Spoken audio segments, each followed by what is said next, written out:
Hello guys, welcome back to my channel. আশা করছি তোমার সবাই ভালো আছো অ্যান্ড আমি অনেক ভালো আছি। তো এত সকাল সকাল কোথায় যাচ্ছি গেস করো তো। বলবো চলো ভিডিওটা দেখতে থাকো। অবশ্যই বলবো কোথায় যাচ্ছি। এখন বাজে সকাল 8:30। দেখো আমরা ট্রেন থেকে নেমে গাড়িতে উঠেও পড়েছি, সব জিনিসপত্র কিনে। এই যে ভাই আর বাবা। তো চলো এবার এই নদীর ঘাটে চলে এসেছি। এখানটা এবার ঘাটটা পার হতে হবে, পার হলেই যাবো সেইখানে যেখানে যেতে চলেছি। তো এই দেখো অনেকক্ষণ ধরে দাঁড়িয়েছিলাম ঘাটের ওপাশে, তারপরে পার হয়ে সোজা মনির বাড়ি। হ্যাঁ, আমি মনির বাড়ি গেছি। আগেরবার ভিডিও শেয়ার করতে পারিনি, আগেরবার পুজোয়, কারণ আমার ফোনের প্রবলেম হচ্ছিলো, যার জন্য আমি ভিডিও শেয়ার করতে পারিনি। তো চলো এবার তো শেয়ার করব কোথায় কোথায় যায় আর কী করে। এবারে শেষ পুজো এই গ্রামে, কারণ মনিরা অন্য জায়গায় চলে যাচ্ছে ওখানে বাড়ি করে। তো দেখো গিয়েই দেখি বড় ঠাকুরের পুজো শুরু হয়ে গেছে। দুপুরে বড় ঠাকুরের পুজো হয়, রাতে কালী পুজো। তো এই যে গানটা আমি শুনছিলাম বসে বসে আর কি, কোনো কাজ করছিল।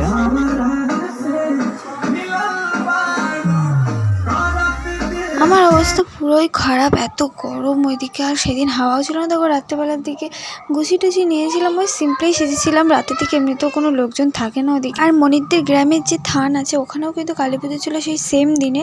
তো চলো সবটাই দেখাবো। চলো ঠাকুরটা আগে এনে নিই, তারপরে দেখাবো।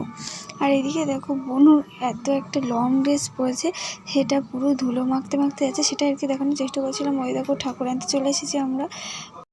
আর অন্ধকারে কতটা কি দেখাতে পারবো জানি না, কারণ ওদিকে রাস্তায় তো একদমই আলো টালো নেই। যাই হোক ফোনের লাইট আর এমনি টর্চ লাইট এগুলোর মাধ্যমেই আমরা যাতায়াত করছিলাম। তো চলো বাড়ি গিয়ে কথা হচ্ছে।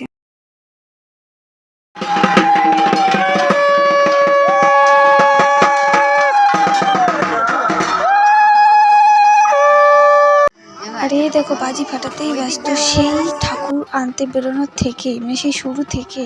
আর এই দেখো আবার আমরা জল চাইতে গেছিলাম নদীতে। তো চলো যাওয়া যাক।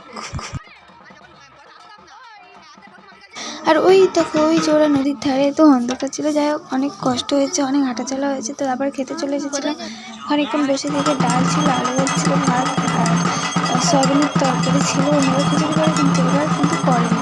তো তারপরে এদের এখানে রাস্তা এত ভেতর, এত শরীর খারাপ লাগছিলো, এত হাঁটাহাঁটি পড়েছে, আর এত সব কিছু মানে এত দূরে দূরে এখানে কি বলবো। যাই হোক 1টার দিকে তো একটু ঘুমিয়ে পড়েছিলাম। তারপর 3টের দিকে আবার এসেছিলাম ওদের যে গ্রামের থানটা আছে যেখানে কালী পুজো হচ্ছিলো এই একই দিনে, সেখানে চলে এসেছিলাম। প্রতিবার ভাবি যে পাঠাবলি দেখবো, কিন্তু দেখা হয় না। এই 2 বছরই কিন্তু একই ডেটে পড়ছে মনিদের কালী পুজো, আর এদের থানে একই ডেটে পড়ছে।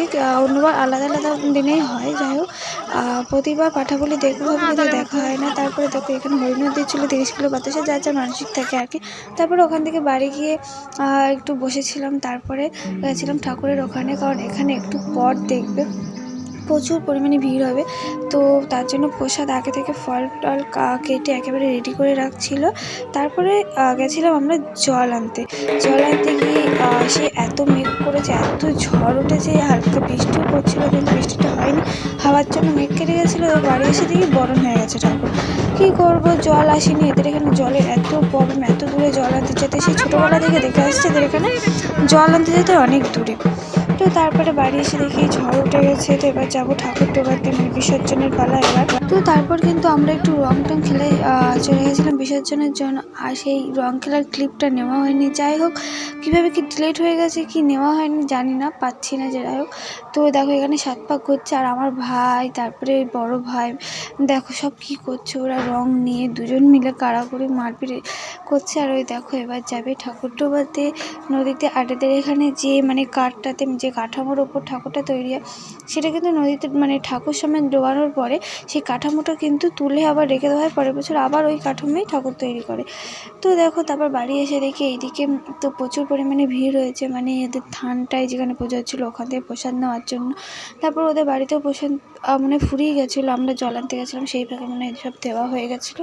যাই হোক দেখো তোমরা ভিড়টা চাই। তারপরে আবার গেছিলাম আমরা ওই বনুর জেম্মার কাছে, মানে মেজোমার কাছে। প্রত্যেকবার চ্যান ধ্যান করে নেয় ঠাকুর ডুবিয়ে বাড়ি আসার আগেই, উনি যায় না। তো এবার আমরা ধরেছি কাদা মাটি মাখিয়ে, দেখো কী করেছি ওনাকে।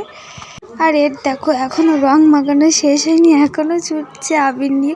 তো যাই হোক, তারপর দুপুরবেলা খাওয়া দাওয়া করেছে, অনেক খাওয়া দাওয়া ছিল। যাই হোক, ভিডিও করতে মনে নেই, ঘুমিয়ে পড়েছিলাম এসে স্নান দান করে। তো তারপর বিকেলবেলা বেরিয়ে পড়েছিলাম বর্ডারের সাইড যাবো বলে একটুখানি। তো দেখো এই যে বাজার, অনেকটা হাঁটার পরে ওদের আর নতুন বাজার দেখতে পেয়েছি। নতুন বাজার থেকে অনেকটা হাঁটতে হয়েছে। তারপরে দেখো একটা মাঠ পড়েছে, কত সুন্দর। ওখানে প্রচুর গরু ছিল, হাঁস মুরগি সব কিছুই ছিল আর কি। যাই হোক, আমার কিন্তু গ্রাম খুব ভালো লাগে। তো দেখো আমরা ফাইনালি পৌঁছে গেছি বর্ডারের ধারে। আর ওই পাশে দেখো বাংলাদেশ। অনেক মেঘ করেছিল কিন্তু, যার জন্য আমার ভিডিওটা ভালো আসছিল না, একদম স্পষ্ট দেখা যাচ্ছিল না। ঝড়ও উঠে গিয়েছিল আমরা পৌঁছাতে।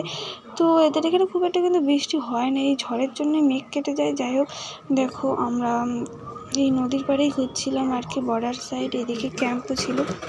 তারপর আবার সেই বাজার থেকে আমরা ফুচকা খেয়ে বাড়ি চলে গেছিলাম। দেখো পরের দিন আমার বাবা আর একটা মেজো জ্যাঠা, মানে আমার বাবা তো ছিপ দিয়ে ধরছিল, আর মেজো জ্যাঠাও মাছ ধরেছে। কতটা পরিমাণ মাছ হচ্ছে, চিংড়ি মাছগুলোকে কী বলে তোমরা কমেন্ট বক্সে কিন্তু অবশ্যই জানিও। এখানে কিন্তু এটা সাটি বলেই চেনে, মানে বলে সাটি বলে। আর আমি জানি না এই চিংড়ি মাছগুলোর নাম কি। আর দেখো এগুলো কীরকম লম্বা লম্বা আর কীরকম মোটা, এইতে যদি কামড় মারে বা এই লেজা দিয়ে যদি বাড়ি মারে তো সেখানে হাত কেটে যাবে। দেখো বাবা এখানে ধরে দেখাচ্ছিল।